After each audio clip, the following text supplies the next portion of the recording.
रामायण की अमृत धारा में आप सबका स्वागत है।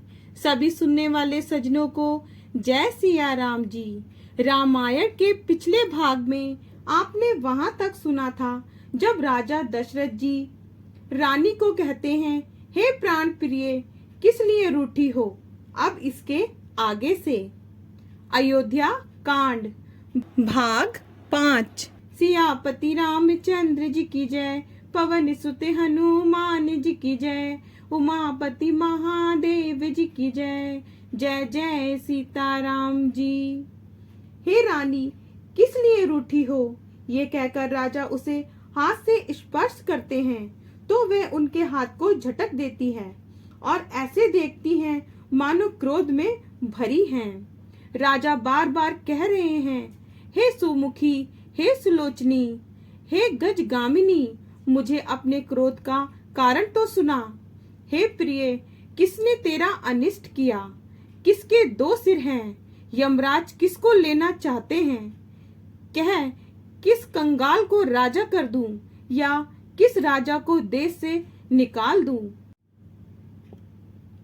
तेरा शत्रु अमर देवता भी हो तो मैं उसे भी मार सकता हूँ। बेचारे कीड़े मकोड़े नर नारी तो चीज ही क्या हैं। हे सुंदरी, तू तो मेरा स्वभाव जानती ही है। हे प्रिय, मेरी प्रजा, कुटुंबी, सर्वस्व, संपत्ति, पुत्र, यहाँ तक कि मेरे प्राण भी, ये सब तेरे वश में हैं। यदि मैं तुझसे कुछ कपट कह के कहता हूँ तो हे भामिनी, मुझे 100 बार राम की सौगंध है। तू हंसकर प्रसन्नता पूर्वक अपनी मन चाही बात मांग ले और अपने मनोहर अंगों को आभूषणों से सजा। मन में विचार कर देख। हे प्रिय, जल्दी इस बुरे वेश को त्याग दे। दोहा।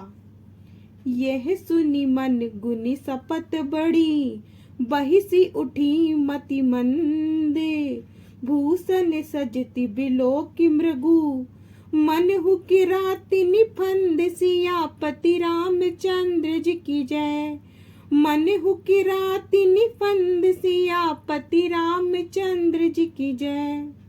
ये सुनकर और मन में राम जी की बड़ी सौगंध को विचार कर मंद बुद्धि के कई हंसती हुई उठी और गहने पहनने लगी।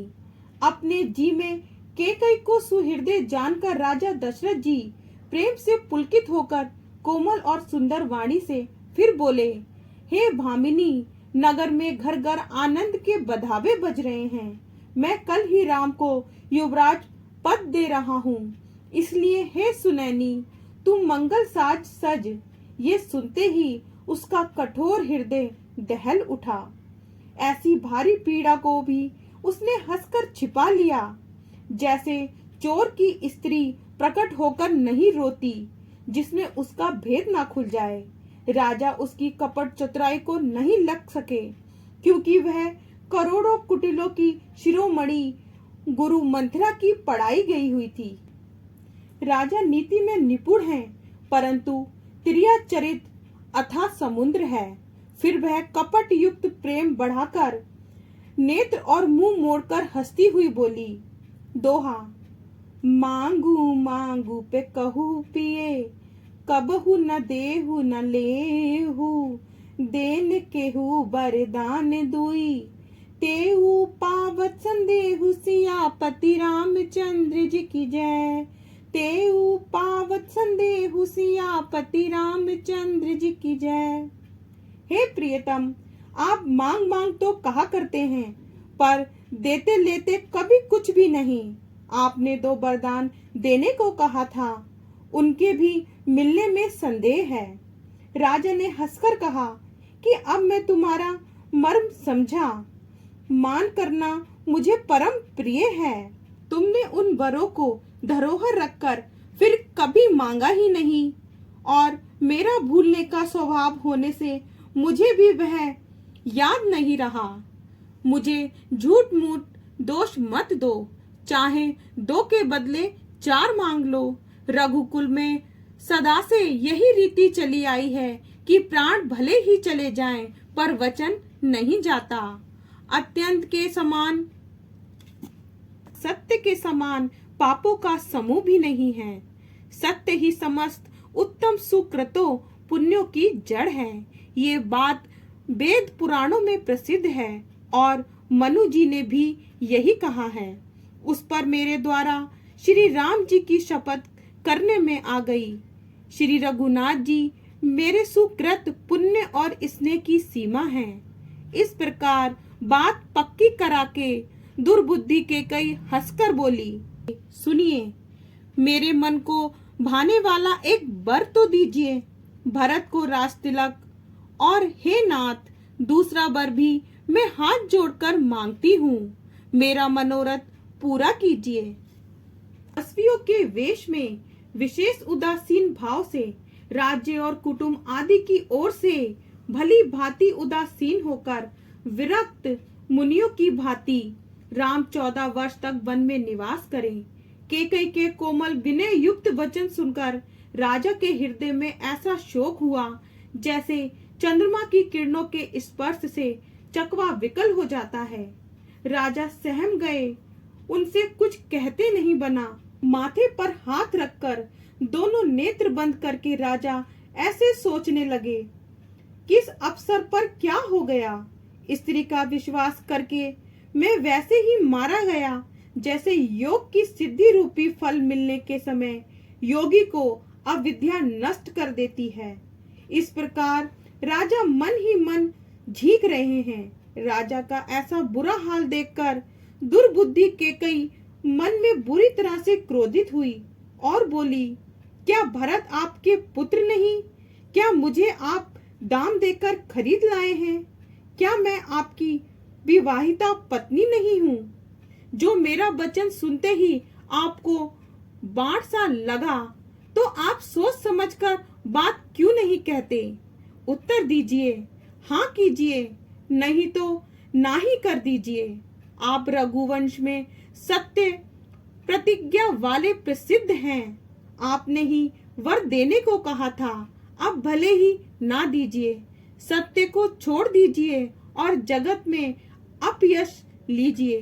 सत्य की बड़ी सहारा करके वर देने को कहा था, समझा था कि यह चवेना ही मांग लेगी। राजा शिवी, दधीची और बलि ने जो कुछ कहा, शरीर और धन त्याग कर भी उन्होंने अपने वचन की प्रतिज्ञा को निभाया। कैकेयी बहुत ही कड़वे वचन कह रही है, मानो जले पर नमक छिड़क रही हो।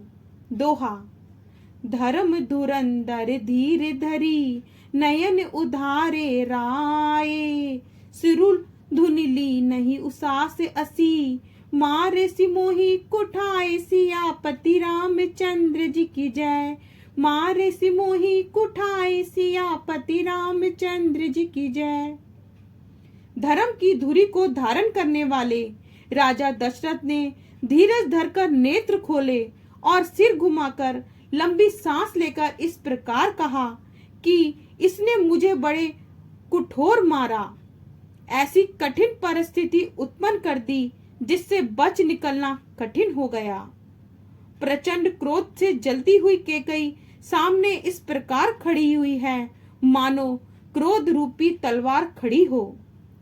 राजा ने देखा कि ये बड़ी ही भयानक और कठोर है और सोचा, क्या सत्य ही ये मेरा जीवन लेगी?